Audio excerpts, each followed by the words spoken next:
Hello दोस्तों, आप सभी को प्रभु यीशु मसीह के नाम में जय मसीह की। परमेश्वर के नाम की स्तुति और महिमा हो। फिर से इस नए वीडियो के माध्यम से मैं आप सभी का स्वागत करता हूं।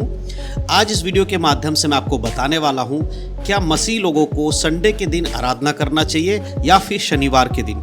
जी हाँ दोस्तों, बहुत सारे हमारे ऐसे मसीह भाई बहन लोग हैं जिनके मन में ये सवाल रहता है, क्या मसीह लोगों को संडे के दिन आराधना करना चाहिए या फिर शनिवार के दिन, क्योंकि बाइबल के अनुसार शनिवार का जो दिन है वो सबत का दिन है। और बहुत सारे लोग ये मानते हैं कि मसीह लोगों को सबत के दिन आराधना करना चाहिए, क्योंकि परमेश्वर ने सबत के दिन को विश्राम दिन ठहराया है, इसीलिए संडे के दिन आराधना करना सही नहीं है। तो आज मैं बाइबल से आपको बताने वाला हूं कि सच में क्या मसीह लोगों को शनिवार का यानी कि सबत के दिन आराधना करना ज़रूरी है या फिर वो संडे के दिन जो आराधना करते हैं वो सही है। इन दोनों चीज़ों को मैं आज बाइबल के वचनों के द्वारा आपको क्लियर करने वाला हूं, इसीलिए आज के इस वीडियो को पूरा देखिएगा, तब आप समझ पाएंगे कि अगर आप संडे को आराधना कर रहे हैं क्या वो सही है या गलत है, या फिर आपको शनिवार को आराधना करना चाहिए क्योंकि वो सही है। ये सारी बातें मैं आपको बाइबल के अनुसार बताने वाला हूं, तो वीडियो को पूरा देखिएगा तभी आप समझ पाएंगे, और मैं विश्वास करता हूं आप जरूर वीडियो को पूरा देखेंगे।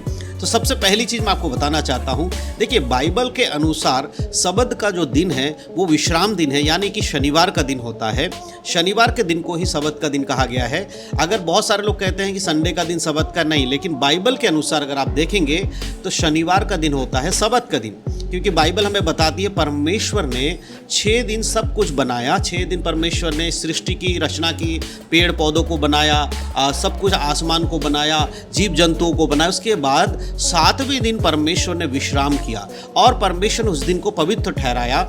और परमेश्वर ने अपने लोगों को यानी कि इजराइल के लोगों को जो मिस्र देश से निकाल कर लाए गए थे, उनको ये आज्ञा दिया कि तुम सबत के दिन को पवित्र मानना और उस दिन तुम कोई भी कामकाज मत करना। अगर आप निर्गमन की किताब पढ़ेंगे, व्यवस्था विवरण की किताब पढ़ेंगे, तो आपको वहाँ पर पता चलेगा कि परमेश्वर ने इजराइल के लोगों को यह आज्ञा दिया था कि तुम कोई भी काम नहीं करना सबत के दिन, चाहे तुम्हारे घर के नौकर हो, तुम्हारे गधे हो, बैल हो, घोड़े हो, किसी से भी काम नहीं कराना है। सबत के दिन पवित्र मानकर उस दिन परमेश्वर की आराधना करनी है और कोई काम आपको नहीं करना है। लेकिन आज के समय में सबत का दिन बहुत सारे लोग नहीं मानते हैं। जैसे कि हम जानते हैं कि जो मसीह लोग हैं वो संडे के दिन आराधना करते हैं, संडे के दिन परमेश्वर की आराधना करते हैं, लेकिन शबत के दिन यानी शनिवार को बहुत सारे लोग नहीं करते।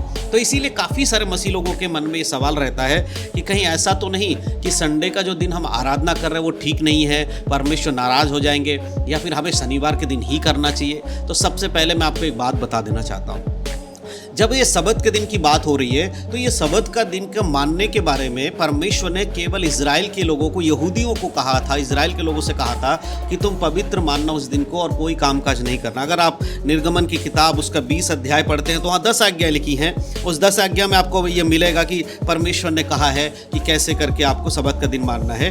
निर्गमन 20 अध्याय के अगर आप 9 आयत से पढ़ेंगे तो वहाँ पर कुछ वचन है जो मैं आपको पढ़ के सुनाना चाहता हूँ। वहाँ लिखा है, तू विश्राम दिन को पवित्र मानने के लिए स्मरण रखना, 6 दिन तू परिश्रम करके अपना सब कामकाज करना, परंतु 7वां दिन तेरे परमेश्वर यहोवा के लिए विश्राम दिन है। उसमें ना तो तू किसी भांति का कामकाज करना, और ना तेरे बेटे, ना तेरी बेटी, ना तेरा दास, ना तेरी दासी, ना तेरे पशु, ना कोई परदेशी जो तेरे फाटकों के भीतर हो, क्योंकि 6 दिन यहोवा ने आकाश और पृथ्वी की और समुद्र और जो कुछ उसमें है सबको बनाया और 7वें दिन विश्राम किया। इस कारण यहोवा ने विश्राम दिन को आशीष दी और उसको पवित्र ठहराया। यहाँ पर परमेश्वर इजराइल के लोगों को यह आज्ञा दे रहे हैं कि 7वें दिन यानी कि शनिवार का जो दिन है उस दिन विश्राम दिन है, उस दिन कोई भी कामकाज नहीं करना है। और यही चीज़ हम देखते हैं यहूदी लोगों ने भी, जब यीशु मसीह संसार में थे तो यीशु मसीह ने सबत के दिन आराधनालयों में जाकर बहुत सारे चिन्ह और चमत्कार किए, जैसे कुबड़ी स्त्री को चंगा किया, सूखे हाथ वाले को चंगा किया। और फिर सबत के दिन यीशु मसीह के चेले खेतों में से जा रहे थे, उन्होंने बाल जो होते खेत गेहूं के उसको तोड़ के खाया। तो यहाँ पर भी सदूकी फरीसी लोग आकर कहने लगे कि सबत के दिन ये सब करना ठीक नहीं है। ये सब बातें हम वहाँ भी देखते हैं, क्योंकि परमेश्वर के वचन में पुराने नियम इस आज्ञा को दिया था। तो क्या आज भी नए नियम के अनुसार विश्वासी लोगों को संडे के दिन के जगह शनिवार के दिन को, सबत के दिन को आराधना करना चाहिए कि नहीं चाहिए? क्या उस दिन सारे काम काज छोड़ के प्रभु के चरणों में बैठना चाहिए? तो सबसे पहले एक और वचन मैं आपको पढ़ के सुनाना चाहता हूँ, फिर मैं आपको यहाँ क्लियर करूँगा। हम पढ़ेंगे मरकुस की किताब, उसका 2 अध्याय, उसके 27 वचन को हम पढ़ेंगे। यहाँ लिखा है, तब उसने उनसे कहा, यानी यीशु मसीह ने कहा, सबत का दिन मनुष्य के लिए बनाया गया है, ना कि मनुष्य सबत के दिन के लिए। इसीलिए मनुष्य का पुत्र सबत के दिन का भी स्वामी है। यहाँ पर प्रभु यीशु मसीह उस घटना के बाद ये बात बता रहे हैं, जहाँ पर यीशु मसीह के चेले खेतों में से उसके बाल तोड़कर खा रहे थे, तो फरीसी सदूकी लोग इस बात को वो लोग मना करते हैं। तो यीशु मसीह यहाँ कहते हैं कि जो सबत का दिन है वो मनुष्य के लिए बनाया गया था, मनुष्य सबत के दिन के लिए नहीं बनाया गया था।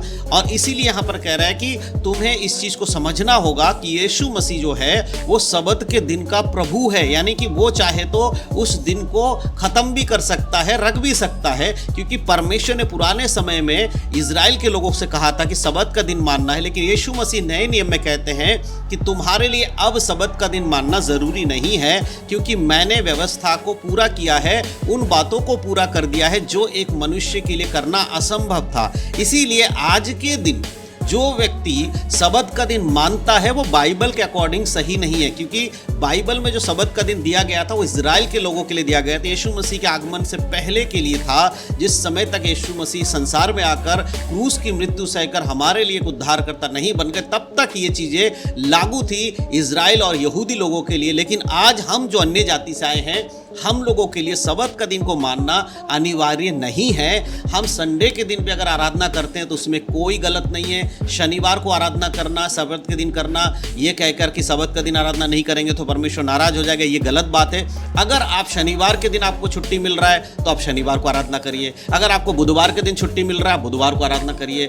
इसीलिए हम संडे को आराधना करते हैं, क्योंकि पूरी दुनिया में संडे का जो दिन है, अधिकतर जगह पर पूरी दुनिया में छुट्टी का दिन होता है और सबसे ज़्यादा लोग उस दिन कलीसिया में मिलकर आराधना कर पाते, इसीलिए संडे का दिन रखा गया है। लेकिन इसका यह मतलब नहीं है कि अगर किसी समय ऐसा आए कि भाई शुक्रवार का दिन पूरी दुनिया में छुट्टी का दिन हो तो हम संडे को ही आराधना करेंगे। नहीं, हम ज़्यादा से ज़्यादा नए नियम के अनुसार ज़्यादा से ज़्यादा संगति करने के लिए कहा है। वो दिन कोई सा भी हो सकता है। तो यहाँ पर जो हमारा सवाल था वो कि संडे के दिन आराधना करना सही है या फिर शनिवार को सबत के दिन आराधना करना सही है। तो इसमें दोनों चीज़ आपको समझना है। आप चाहें तो शनिवार को आराधना करिए, कोई प्रॉब्लम नहीं है। आप संडे को आराधना कर रहे हैं, कोई प्रॉब्लम नहीं है। लेकिन सबत का दिन मानने की बात है तो आपको सबत का दिन मानने की ज़रूरत नहीं है। आप संडे को आराधना में जा रहे हैं, इसमें कोई गलत बात नहीं है, कोई पाप नहीं है। परमेश्वर आपसे नाराज़ नहीं है, बशर्ते दिल से परमेश्वर की आराधना करिए, पाप रहित जीवन जिए, यही परमेश्वर चाहते हैं। तो मैं विश्वास करता हूं कि आज के इस वीडियो के माध्यम से दी गई जानकारी सब समझ पाए हैं कि सबत का दिन शनिवार का है, लेकिन हम संडे को आराधना करते हैं, उसमें भी कोई बुराई नहीं है। आपको सबत के दिन आराधना करने की ज़रूरत नहीं है। अगर आपको ये बात समझ में आए तो वीडियो को ज़रूर अपने मसीह भाई बहनों में शेयर करिएगा, ताकि उन लोगों तक भी ये जानकारी पहुँच सके। परमेश्वर इन सब बातों के द्वारा आप सब आशीष दे। यीशु मसीह के नाम में सबको जय मसीह की। God bless you.